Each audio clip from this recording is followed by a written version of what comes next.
now approach the turning point in the religion of Islam, which is the migration of the Holy Prophet ﷺ from Mecca to Medina. A number of important events happened right before the migration. We will examine those important incidents or events. Mecca was no longer suitable for the Prophet and the Muslims to stay in. There was no hope that any of the tribes in Mecca and those surrounding areas would believe in the religion of Islam, would support the Prophet ﷺ. They made it very clear to the Prophet that we will continue fighting you till the last breath. There is no hope in us embracing your message. The Prophet ﷺ also had a universal message. He brought a universal message to guide all of humanity. He brought a message that would deliver freedom to everyone, deliver guidance to everyone. And him staying in Mecca meant that the entire world is missing out on his message. They're denied from receiving his message because the Meccans had a blockade on the Prophet. They did not allow him to freely deliver the religion of Islam. And so the Prophet realized that it's unfair for all those potential Muslims who want to receive this guidance, for him to stay in a land like Mecca, not having the freedom to deliver to them the message of God. In addition to that, the Muslims in Mecca, they couldn't take it anymore. We're now talking about 13 years of constant persecution, torture, embargoes, sanctions, psychological warfare, physical torture. They couldn't take it anymore. And the Prophet realized that if he stays any longer in Mecca, even those couple of hundred Muslims who had embraced Islam, even those would eventually give up. They couldn't take it anymore. 13 years is a long time to be persecuted. So the Prophet ﷺ realized that Mecca, even though it was his hometown, even though he grew up there, he was born there, even though it housed the Kaaba, the house of God, but he realized it's no longer appropriate to stay in Mecca, and that they would have to migrate. They would have to leave the city. So the Prophet ﷺ decides to migrate to the city of Medina, which was called Yathrib at the time. Now, why Medina? Out of all places on earth, why Medina? First of all, the Prophet wanted a place that was geographically close to Mecca. You don't want a very far place you could easily migrate to. It's close to Mecca, so you know what's going on in Mecca. It was very important for the Muslims to know what's going on in Mecca. What are the pagans up to? Mecca was the stronghold of the pagans because pilgrims would go there. So it was very important for Muslims to stay somewhere close. Because if Quraysh maintain that stronghold and they're free to do whatever they want, they will stop people from embracing the religion of Islam.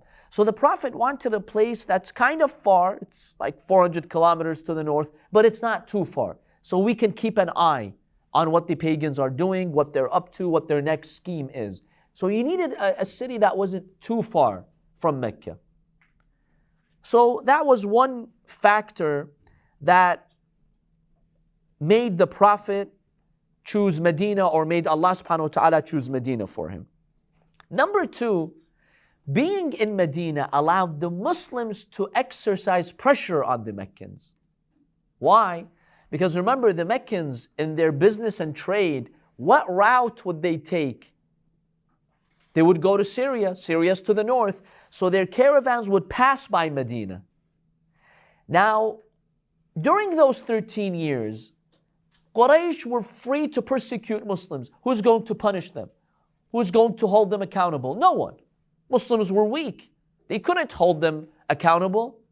But now that the Muslims are in Medina, they have leverage over the Meccans. How? If you continue fighting us, we'll cut off your path of the caravans. We won't let you go to Syria. We won't let your caravans go back. And this was a very big threat to their economy. So this actually made Meccans take Muslims seriously. Stop your aggression. In Mecca, there were no consequences for the pagans. Do whatever you want to the Muslims. Who's going to stop you? Nobody. But now that the Muslims were in a place like Medina, which is in the direct path of their caravans, now they had to think twice. Don't think you could persecute the Prophet and Muslims whenever you want. No, there are consequences. There's retaliation. They're going to stop your caravans. So this was another factor why the Prophet ﷺ chose the city of Medina. The third factor, the people of Medina, out of all people in the Arabian Peninsula, they signaled to the Prophet that will embrace you. Many of them became Muslim. They were open to the message of the Prophet. So it made sense for him to go to a place like Medina. Other tribes were hostile. We talked about Ta'if, if you remember. The people of Ta'if were hostile. They didn't welcome the Prophet. In fact, they chased him and stoned him. The only people who really embraced the Prophet were the people of Medina. So it made sense for the Prophet to consider Medina as the point of migration. And finally, the fourth factor, there was relative freedom in Medina. You didn't have a government that would persecute you. It was a free society, relatively speaking. And the Prophet did find that freedom to preach Islam.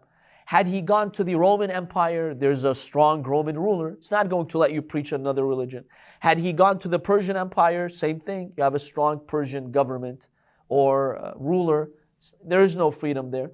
So really, Medina was the best option.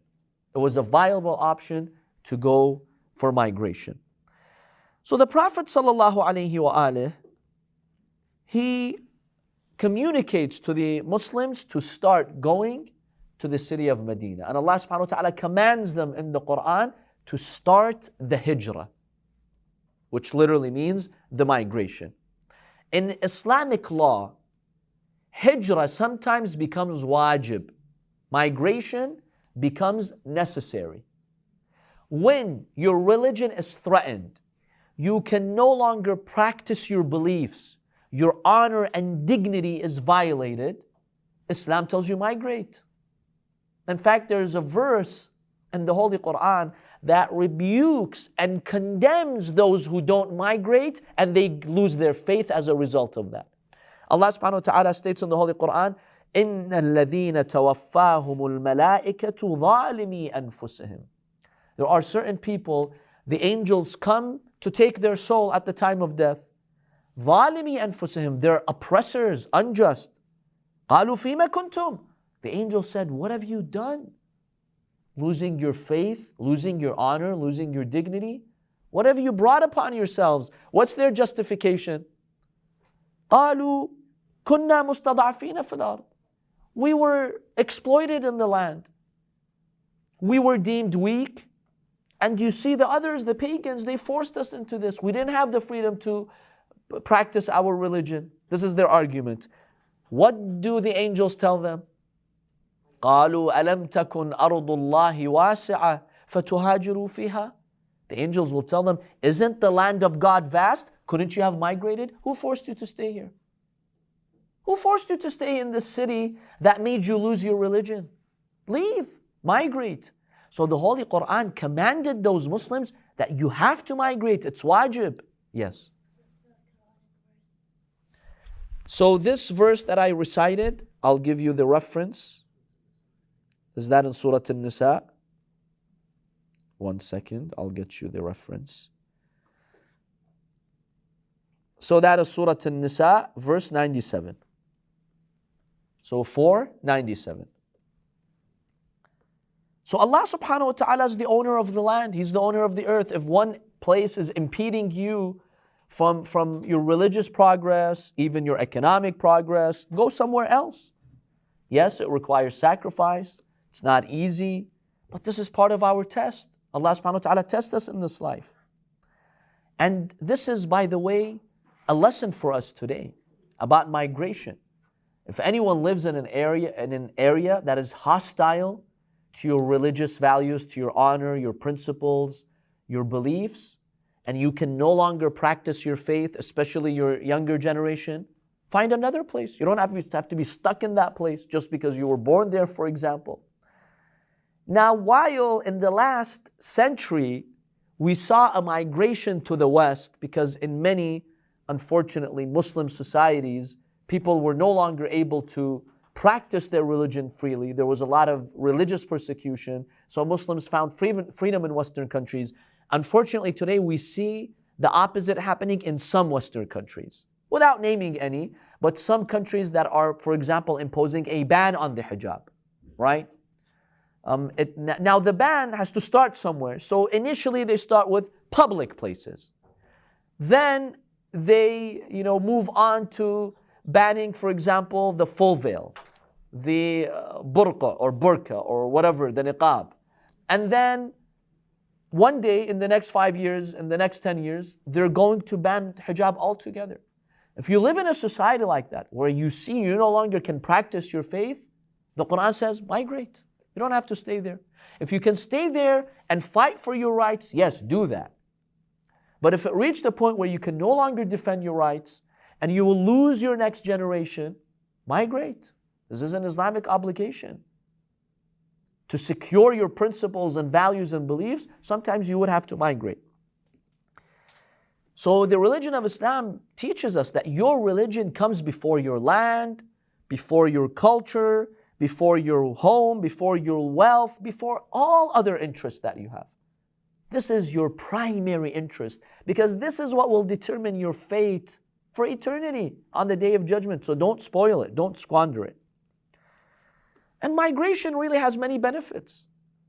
It gives you not just religious freedom, new opportunities, economic freedom. Look at the immigrants here. The United States is a land of immigrants. And if I remember once I read about a study on the Fortune 500 companies. 40% of these companies were established by immigrants or the sons of immigrants, which tells you that when immigrants come to a new society, they really realize their full potential. So migration has many benefits. Even if you're concerned about your financial economic state, if you migrate, especially for the sake of Allah subhanahu wa ta'ala will open new paths for you. So yes, it's a sacrifice and you're leaving your old hometown, but remember that Allah subhanahu wa ta'ala will compensate you.